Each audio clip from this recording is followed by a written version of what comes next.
हाँ जी दोस्तों, जय श्री राम। क्या हाल है आप सभी की? उम्मीद करता हूँ सभी बढ़िया से होंगे। मैं अर्पित पांजरे फार्म की एक और वीडियो में आप सभी का स्वागत करता हूँ।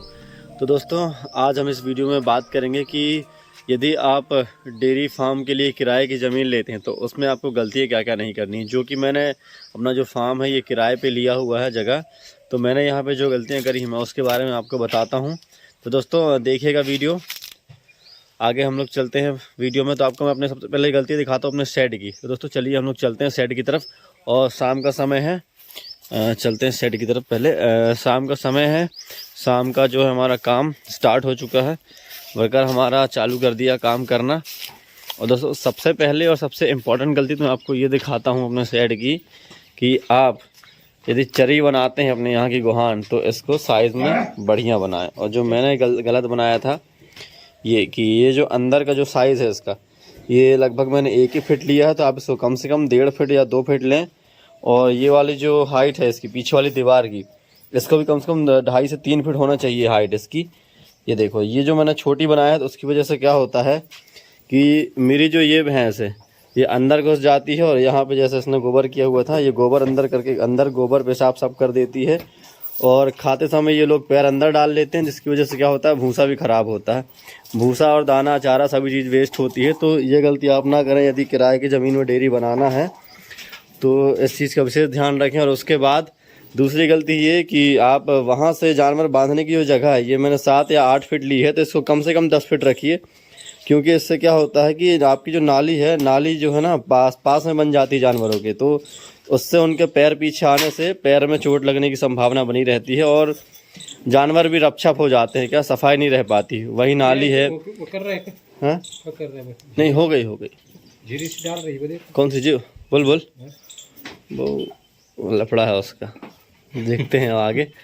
उसके बाद फिर दूसरी गलती ये हो गई, तो आपको जो शेड की साइज़, ये जो मैंने बताया कि यहाँ से जो मेरी चौड़ाई है 15 फीट है ये चौड़ाई, तो आपको ये 15 फीट नहीं कम से कम 20 फीट रखना है। तो ये जो मैंने ये चौड़ाई कम, ये देखिए आप, यहाँ से इतना भूसा ये वेस्ट कर दिया, अंदर गोबर करी, उसके बाद इसने पूरा भूसा भी ख़राब करी, भूसे में गोबर मिक्स हो गया तो ये भूसा भी ख़राब हो गया। पेशाब भी कर देती है तो उससे स्मेल आती, तो अच्छे से खाती हुई। हाँ, निकाल ले रहे हैं आज साफ़ करके, तो फिर बार बार साफ़ भी करना पड़ता है और काम थोड़ा डिस्टर्ब होता है। तो इसको आप कम से कम 20 फीट की चौड़ाई ज़रूर रखें। और उसके बाद दूसरी गलती ये है कि पैसे कम लगें, उसके चक्कर में मैंने क्या किया कि ये जो शेड है मेरा, ऊपर से इसकी छत टीन, इसको 1-1 फीट मुझे कम से कम 2-2 फीट और बढ़ाना चाहिए था। तो यहाँ से भी ये कम है 2 फीट, यहाँ से भी कम है, वो वाले कोने में भी ये कम है, और इस वाले कोने में भी कम है। तो इसको आप ये गलती ना करें। इससे क्या होता है ना कि जो बारिश का पानी है उसकी जो बौछार आती है, पानी जब गिरता है तो पूरा पानी अंदर ही आता है, तो उससे क्या होता है मेरा फार्म बारिश में पूरा गीले का गीला ही रहता है।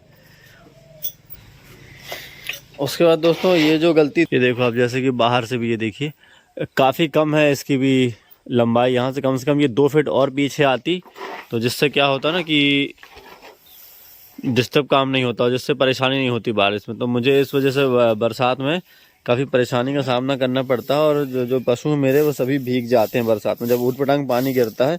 यदि नॉर्मल पानी गिरता है तो उससे कोई दिक्कत तो बनती नहीं वैसे, पर फिर भी। उसके बाद दोस्तों, यदि आप किराए का फार्म ले रहे हैं तो उसमें एक चीज़ का और हमेशा से ध्यान रखिएगा कि आपको उस किराए की ज़मीन पे ज़्यादा से ज़्यादा सुविधा मिलनी चाहिए। क्योंकि यदि आप उस पर कम से कम सुविधाओं में यदि आप डेयरी शुरू करेंगे तो दोस्तों आप जो है ना सुविधाएं बनाने में सारा पैसा वेस्ट कर देंगे, और आप सुविधा बनाते बनाते ही फिर अच्छे जानवरों में इन्वेस्ट नहीं कर पाएंगे, जिससे कि क्या होगा आपको अंदर लास्ट में जाके नुकसान का ही सामना करना पड़ेगा। तो ज़्यादा से ज़्यादा व्यवस्था और सुविधा वाला ज़मीन देखिए, जिससे कि आपकी डेयरी अच्छे से चल सके और काम आप बढ़िया से कर सकें। जहाँ पे आपको होनी चाहिए पानी की व्यवस्था, घास लगाने की व्यवस्था, जानवरों को खुला छोड़ने की व्यवस्था, लाइट की व्यवस्था, पानी, और भी बहुत सारी चीज़ें होती हैं जो व्यवस्था, रहने की, फीड रखने की, भूसा रखने की, और भी जानवरों को रखने की, एक्स्ट्रा जानवरों की कुछ एक्स्ट्रा सामान और बाकी सारी चीज़ें, ये सारी व्यवस्थाएं आपको पहले देखनी पड़ेंगी। यदि आप बिना व्यवस्थाओं के देखेंगे तो बाद में आपको जाके बहुत दिक्कत होगी। जैसा कि मैंने पिछली वीडियो में बताया था कि मैंने यहाँ आने से पहले ऐसे बहुत सी जगह देखी थी, जिसमें से 2 जगह मैंने फाइनल कर ली थी, तो उनमें से व्यवस्था कुछ नहीं थी। तो वो तो मेरी खुशकिस्मती थी कि मेरा फार्म वहाँ पे बना नहीं पाया मैंने, और जब यहाँ बनाया तो मुझे यहाँ पे सारी की सारी व्यवस्थाएं मिली।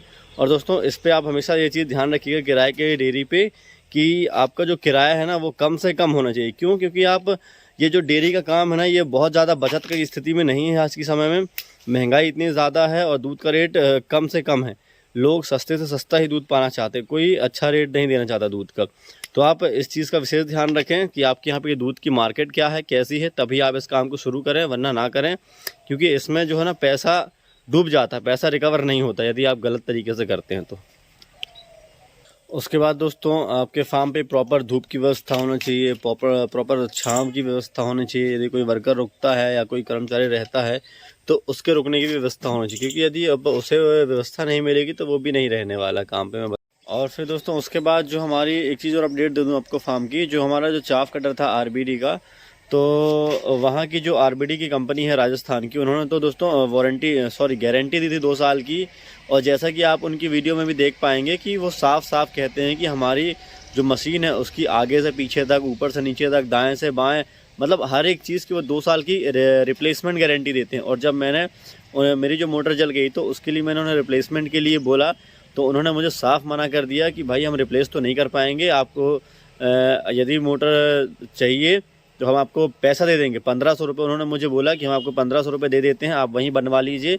और फिर जब मेरी उनसे काफ़ी बहस हुई तो फिर उन्होंने मना ही कर दिया कि उसके बाद फिर वो क्या कह रहे कि मना तो कर दिए कि हम मोटर दूसरी नहीं देंगे। फिर उन्होंने, जब मैंने उनके ऊपर काफ़ी दबाव बनाया कि मैं कंज्यूमर फोरम में आपकी शिकायत करूँगा, तो इसके लिए फिर उन्होंने क्या किया कि आप मोटर भेज दीजिए कहा। लेकिन फिर उन्होंने बात वही घुमा दी कि आप मोटर तो भेज देंगे लेकिन फिर हम उसी मोटर को बाइंडिंग करा के और आपको वापस पहुंचा देंगे। तो दोस्तों मैंने कहा कि उससे अच्छा, भेजने से अच्छा मैं यहीं बनवा लूँगा मोटर, आने में जाने में वैसे मेरा 8-10 दिन वेस्ट हो जाएगा।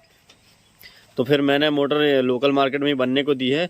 तो आप दोस्तों ये चीज़ आप ध्यान रखिएगा कि यदि आप किसी भी कंपनी का चाफ कटर या कोई भी इलेक्ट्रॉनिक सामान मंगाते हैं तो सिर्फ उतना ही सामान मंगाइए जो आपके यहाँ पे नहीं मिलता। यदि आपके यहाँ पे उसके अलावा कोई सामान, उस मशीन के या किसी भी चीज़ का पार्ट अगर आपके यहाँ मिल जाएगा जो कि जिसकी गारंटी या वारंटी की समस्या होगी या कोई इलेक्ट्रॉनिक चीज़ है, तो आप कोशिश करें कि उसको अपने ही लोकल मार्केट से लेने की। क्यों? क्योंकि यदि वो बिगड़ता है तो आप उसका गारंटी वारंटी जो भी क्लेम है वो आसानी से कर पाएंगे, आपको रिप्लेस या बदलने में आसानी हो जाएगी।